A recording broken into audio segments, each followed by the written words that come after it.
everybody, and welcome to another edition of Connecting with Kim here on Tampa Bay Arts and Education Network. I'm your host, Kim Droege, and we're so glad you joined us today. You can also catch the audio of our show on Sun Radio 96.3 FM in Sun City Center and on your favorite streaming platform. And I always like to start out each show thanking my sponsor, the Spring of Tampa Bay, for providing my on-air wardrobe. They do a great job, and if you've not been to the Spring Boutique on the corner of Swann and Henderson, please go and visit them, because all the net proceeds from the thrift store in Willow and the boutique go to support their mission of providing sanctuary and services to the survivors of domestic violence and their children. Very important mission. They do a great job at it. They know what they're doing, and they've been doing it since 1977. So please help them by going and shopping at their boutiques and their thrift store. I'm so excited today because we have a first-timer in the chair. We always love to have first-timers on Connecting with Kim. And he is a legend, verifiable, in Tampa. He is the chairman and councilman of the Tampa City Council, Joe Citro. Welcome to Connecting with Kim, Joe. A legend. A legend. I am honored. Thank you. Kim, thank you for allowing me to be on your program. I always love seeing you. You look stunning in your outfit that has come from the spring, and I thank you for letting me be here. It's my pleasure. Are you kidding me? I mean, we've talked about this for so long, and it's finally happening, and I can't believe it, and I'm so happy because before we went on the air, I talked to several people that we know and love. We both know and love. And I said, how would you describe Joe Citro? And they said to me, they all came down to the same adjectives: hardworking, dedicated, good listener, and a guy who's everywhere. And it's really true. I mean, I see your Facebook post, you are everywhere. I got to be out with my peeps. If it's one thing to hear someone talking to me about the issues that are in the city of Tampa in city council chambers. It's another to hear them in the salon, which I work at, which I get an earful. People talk more about politics in my salon than they do anywhere else. Well, that's a natural place. But when you go out into the community and you shake somebody's hand, you make that connection, and they'll open up. Oh, absolutely. Good, bad, and different. They'll open up and tell you exactly what's on their mind, and you can have a dialogue. And as I always say, dialogue solves everything. It's when people that don't want to talk, don't want to discuss, and share viewpoints, nothing gets done.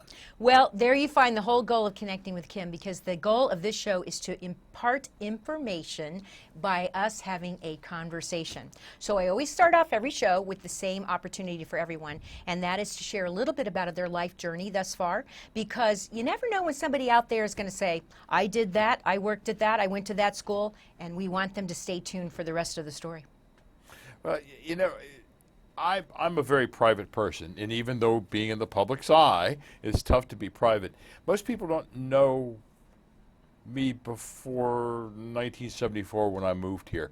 My father died when I was 3. My mother remarried, and my first stepfather was a mechanical engineer with a nuclear physicist degree, and we never stayed in one place longer than 6 months. I'll give you any kind of indication. I was in 36 different schools between kindergarten and high school. I graduated here at Lato High School, go Falcons, and I got into a little strangeness when I was growing up, and I'm open about it. I drank a lot of alcohol, did drugs in my early 20s, and I had no direction. I did not know where I wanted to go, did not know where I wanted to be, and thank God I found a higher power. And through the help of friends of Bill W., I became recovering and sober. And at that point, I started seeing things differently. I bought my first house, and on the back porch, I was with a friend of mine who was still drinking, and I was complaining about all the taxes and all the things I had to do to get things done. And, of course, he said, you ought to be mayor. And I said, okay. Okay. A natural response. And I for everybody. For everybody. You want to change something, be mayor. Go be a politician. Right. So I talked to my very good friend, Mary Alvarez, former city council person. I said, I want to get involved in local government. She said, sure. Get on a board, get on a committee, get on a commission. And I started with the with the Variance Review Board, was on there, and at the same time became magistrate for code enforcement. Well, then I was informed about a year later I couldn't be on 2 different boards that were quasi-judicial. So I left the Citizens Variance Review Board. Excuse me, I can't even think today. Well, it's all right. I left one board to stay with the Code Enforcement Board. Like that, was on that for 8 years, excuse me. And then I went on to the Variance Review Board. Mm-hmm. And each time I was learning more and more and more about how the city operates. During that time, I ran for city council 3 different times. Like Charlie Miranda, I didn't lose, I just didn't get enough votes. But I kept at it, and I wanted to learn more and more and more and more about the city. Finally, I got in the Charter Review Commission, and I really did the deep dive. After that, I did win city council, and I'm having a blast. The citizens of Tampa are great. We all have our needs, our wants, our desires. Not all neighborhoods are the same. Nope, and not all people are. No. So I have to look at things differently for each area. And I'm having a blast. Now, how long have you been on the Tampa City Council? 3.5 years. I'm up for re-election in March of 2023. Mm-hmm. And you became chairman this year. Yes, I did. Yes, I did. The majority voted me as chairman, and I'm having a blast. I really, truly am. I can believe it because, I mean, literally you are everywhere. I mean, there is one word I would describe about you all the time, is hardworking. I mean, I think I do a lot of stuff, but wait, you've got me beat completely. You're everywhere. Again, I would be bored if I just did nothing. And I want to hear what the people are saying. I want to go to neighborhood associations. I want to go to functions. I want to go to picnics in the park that somebody is throwing. I want to be able to be there to ask questions and to listen to the answers that I'm getting. So what was your well, before we went on the air, you mentioned about hearing people sharing exactly what they think at the salon, because I know that you were a hairdresser before, and I was surprised. Do you still have the salon, and are you still going there? I am. Are you still practicing? I'm still practicing. Matter of fact, I was cutting hair right before I came here. Well, too bad I didn't know that, because I would have come in this morning. You should have come in. Said, hey, I need a hairdresser. Your hair's beautiful. That's my solace. Mm-hmm.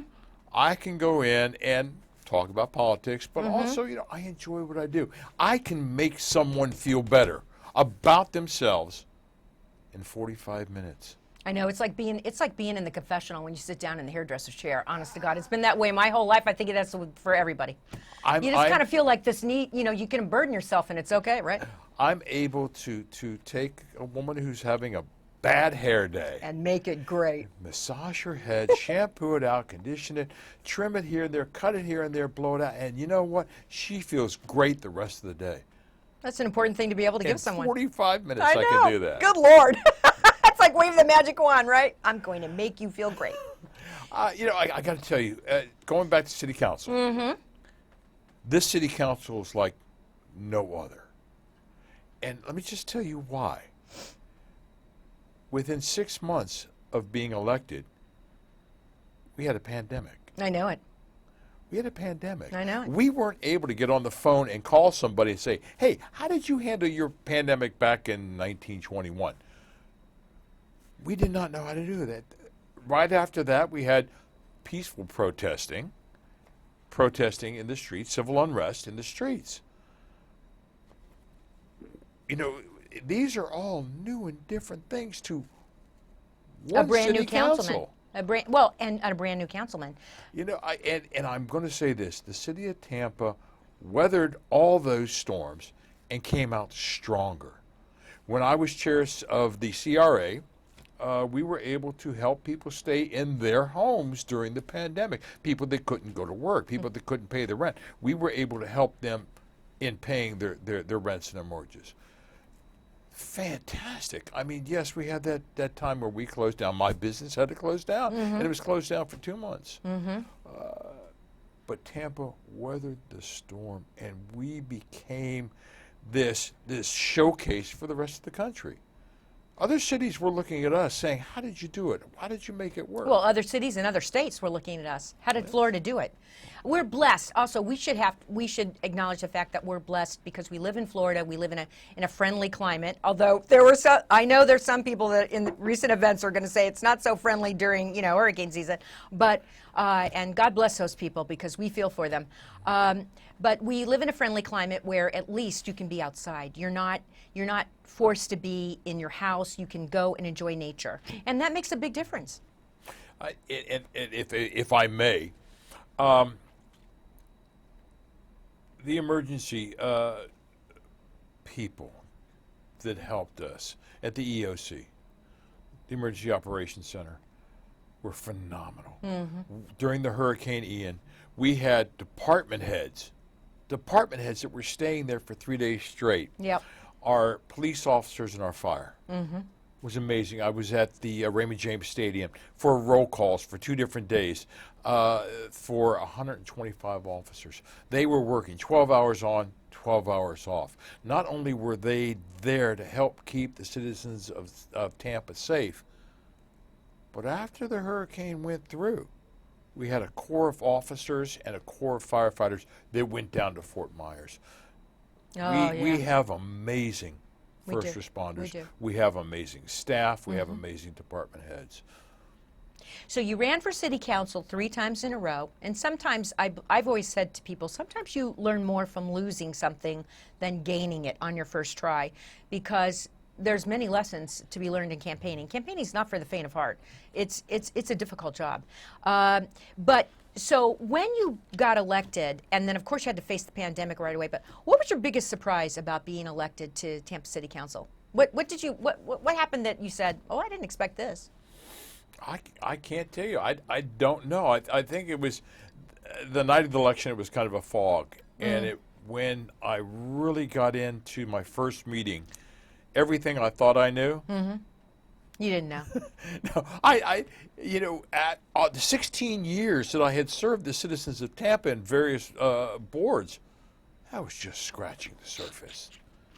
It was just scratching the surface, and I knew enough on how the city operated legally, but there was even more for me to learn. I wish the citizens would be able to spend a day in my shoes and find out what it's really like to have to get things done, what it's like to listen to you all and put what you're asking me to do into motion. Well, we have a lot of, let's face it, we have a lot of dissension right now in our country. We have a lot of dissension between the political parties, between the various and sundry groups of citizens. There's just a lot of, just people are not coming together. But I always tell everybody, you can't fix anything from the outside. You can only fix it from the inside, being part of it and making it the way that you want it to be. And I think your experience is a testament of that, right? You've served on all of these commissions and boards. You've been involved. You listened to the people. And even you said, when I got there, I didn't know enough, right? Well, yes. And I tell my girlfriend, hello, Paula, how are you doing? I know, Paula, you're a saint. That's all I got to say, Paula. I'm happy for you. I'm happy for him, but you're a saint. My girlfriend, Miss Paula Flores, yes. She is a traffic engineer. And I joke with her and I say, Paula, there's over 400,000 traffic engineers in this city, and they all have different opinions.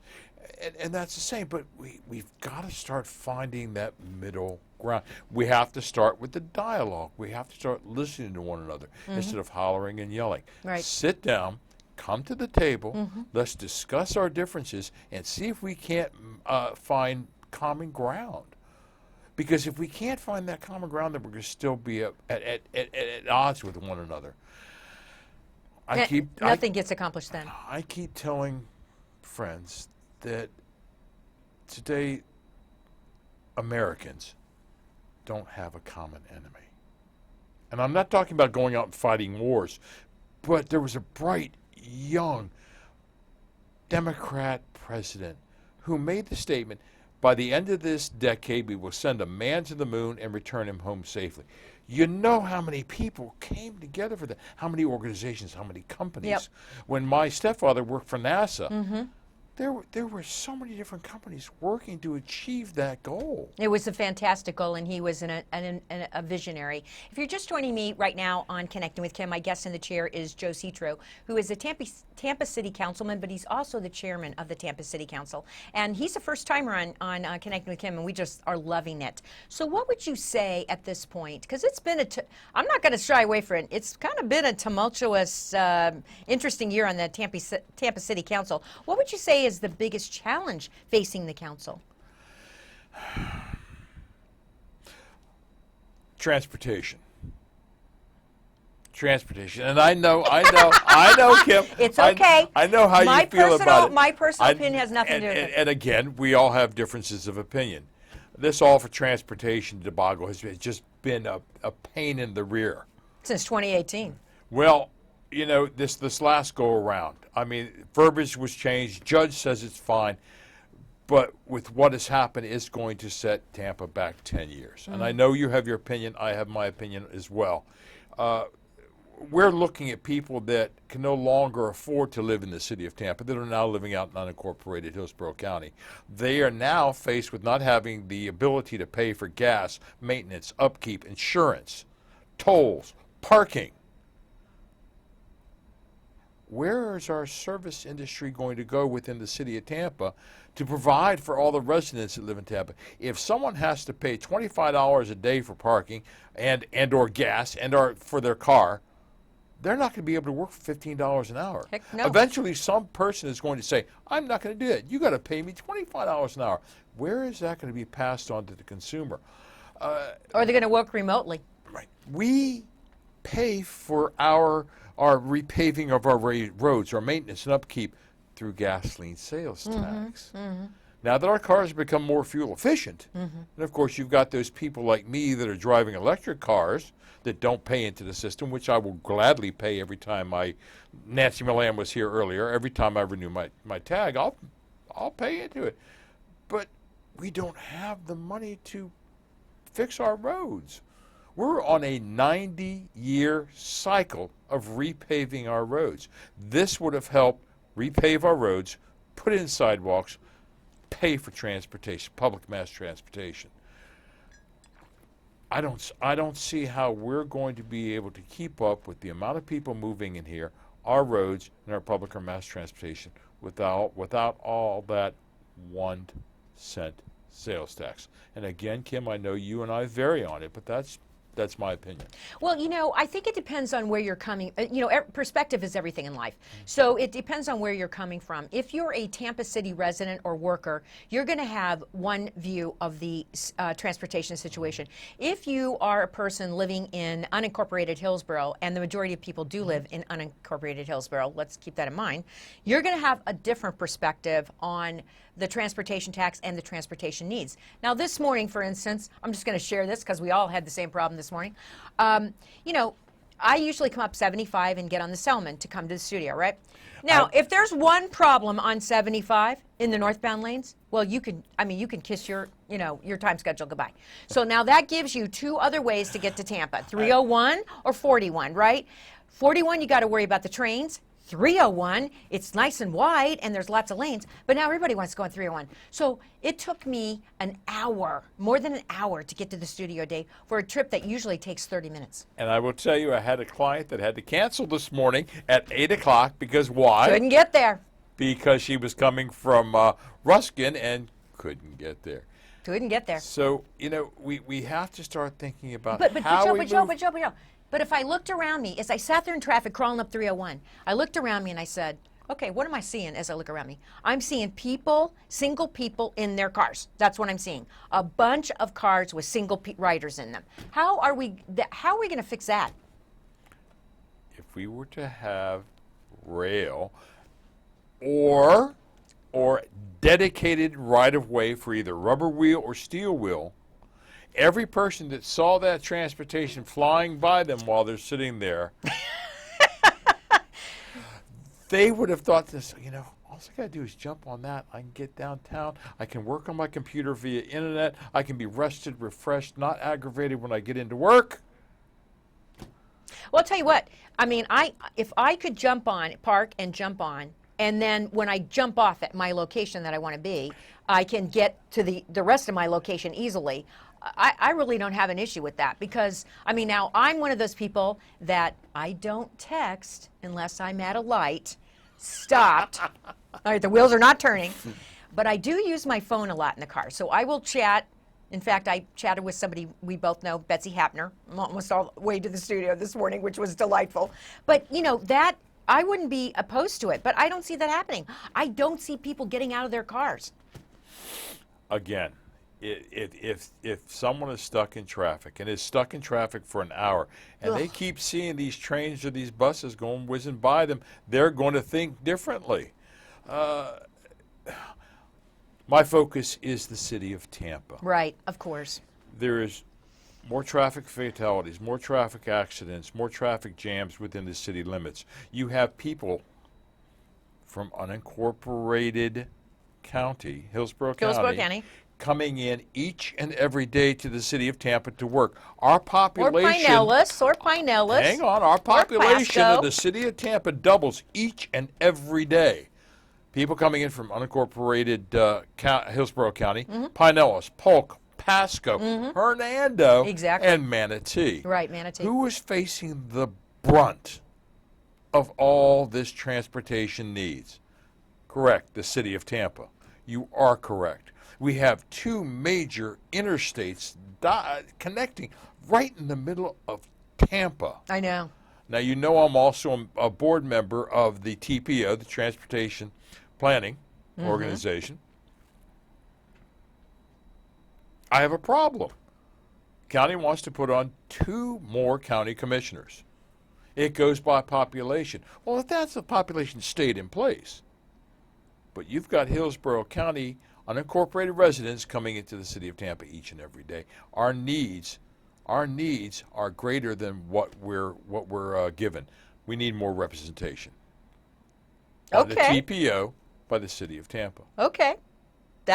I like that. Thank you very much. I'll be making my case. Well, I'm all for this Thursday. I'm all for, you know, I live in unincorporated, so I have a county commissioner. And I don't believe in countywide anything. I think you should be elected and held accountable to those voters that put you in office. And you can't do that when you're countywide because there's too much disparate population to satisfy.